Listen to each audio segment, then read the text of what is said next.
在如今的短剧市场里，甜宠题材层出不穷，但真正能让观众越看越上头的作品却并不多。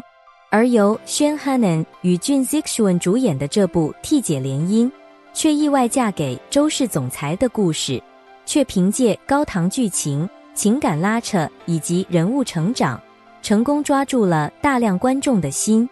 它并不仅仅是一部普通的霸总爱情剧，更像是一场关于治愈、信任与命运的双向奔赴。故事一开始就充满了戏剧张力。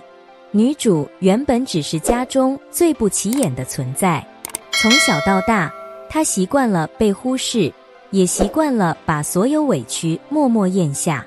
家族利益面前，她甚至连自己的婚姻都无法掌控。为了替姐姐完成一场商业联姻，她被迫代替姐姐嫁进周家。所有人都以为这不过是一场毫无感情的交易婚姻，可偏偏命运最喜欢制造意外。她嫁的人竟然是周氏集团那个传闻中冷漠强势、手段狠厉的总裁。外界对她的评价几乎一致：高冷、毒舌、不近人情，甚至连公司员工见到她都会下意识紧张。然而，真正进入婚姻后，女主才慢慢发现，这个男人和传闻中完全不同。他嘴上从不说温柔的话，却会在他被家人欺负时第一时间出现。他表面冷淡，却会默默记住他所有小习惯。他看似高高在上，却愿意在他最脆弱的时候给予最坚定的保护。这种嘴硬心软的设定，恰恰是整部剧最让人沉迷的地方。很多甜宠剧的问题在于，男主的宠爱太浮夸，像是在完成霸总标准动作。但这部剧不一样，周总对女主的感情，并不是一开始就疯狂示爱，而是在一次次细节中逐渐展现。比如女主第一次参加豪门宴会，因为不懂规矩被众人嘲笑时，她一句轻描淡写的话，瞬间让全场安静。又或者她深夜发烧时，她明明嘴上嫌麻烦，却整晚守在床边。甚至在别人质疑她配不上周太太身份时，她直接当众维护，她是我选的人，轮不到别人评价。这些情节之所以让观众心动，是因为它并不只是单纯的撒糖，而是一种情绪价值的满足。女主从小缺乏爱，所以她比任何人都更渴望被坚定选择，而男主恰恰给了她这种安全感。这也是为什么很多观众会说，她不是被宠爱，而是被治愈了。其实仔细分析就会发现，这部剧真正吸引人的，并不仅仅是爱情线，而是女主的成长。一开始的她敏感、自卑，习惯退让，面对家人的压迫，她不敢反抗；面对外界的嘲讽，她只会沉默忍受。她像很多现实中的普通人一样，长期活在别人的期待与否定中。但婚后，她开始慢慢改变，因为第一次有人告诉她，你值得被爱。这种改变不是突然逆袭式的开挂，而是一点一点建立自信。她开始敢于表达自己的想法，开始学会拒绝别人，也开始相信自己并不比任何人差。而男主最特别的一点，就是他从来没有把她当成需要依附自己的金丝雀。他保护她，但也尊重她。他会在背后替她解决危险，却不会剥夺她成长的机会。这种成熟的爱情观，比单纯的霸道宠妻更加高级。当然，作为一部高甜短剧，它最让人欲罢不能的，还是两位主演之间极强的 CP 感。宣哈南饰演的周总，把那种表面冷漠、内心深情的反差感拿捏得非常精准。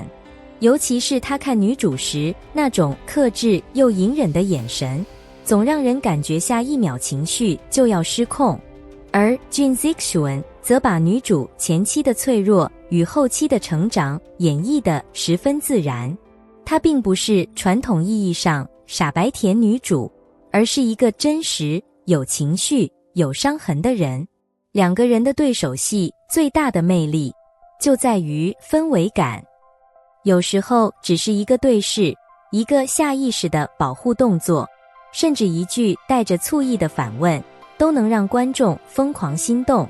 尤其是婚后相处的细节，更是甜得非常自然。他随口提过喜欢吃某家甜品，第二天他就让人排队买回来。他害怕打雷，他会故意装作不耐烦地陪在身边。他被人刁难时，他永远是那个最先站出来的人。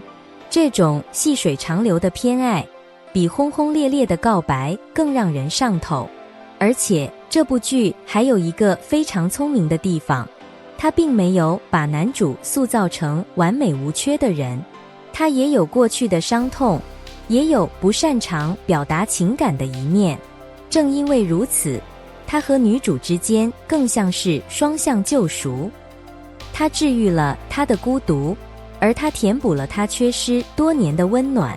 两个人不是谁拯救谁，而是在彼此靠近的过程中，一起变成更好的人。这也是为什么很多观众会在看完后产生很强的情感共鸣。因为现实生活里，真正打动人的爱情，从来不是浮夸的誓言，而是有人愿意坚定站在你身边，尤其是在你最不自信、最脆弱的时候。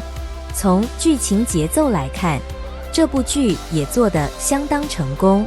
它没有拖沓冗长的误会，也没有刻意狗血的强行虐恋，每一集几乎都有情绪爆点，不管是高甜互动还是身份反转，都能牢牢抓住观众注意力。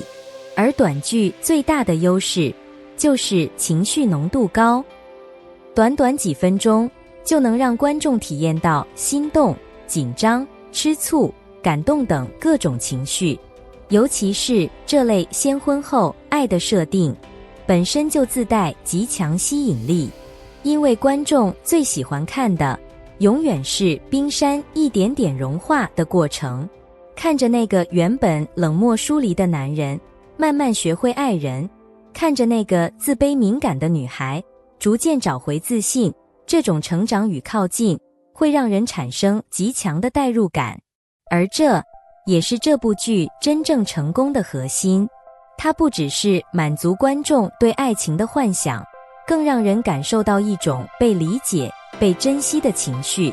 很多时候，我们喜欢看甜剧，并不只是为了磕 CP， 而是因为在这些故事里，我们能短暂相信，原来真的会有人无条件站在你这一边，哪怕全世界都误解你，他依然会选择相信你。